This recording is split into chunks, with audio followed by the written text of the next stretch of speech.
How to buy chat token. Now before we start, this is not financial advice. I'm not professional or economic expert, so before investing in any project that you find on my channel, please do your own research.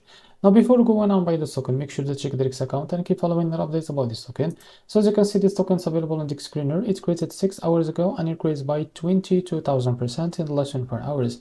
This token trended number 3 in the BNB Smart Chain section. To be able to buy this token, you can click here to copy the token as you can see. Now open your BTK wallet. For that, go to your wallet and select the BNB chain as a network. Click on this plus icon and paste the token address in the search bar. As you can see, this is our token.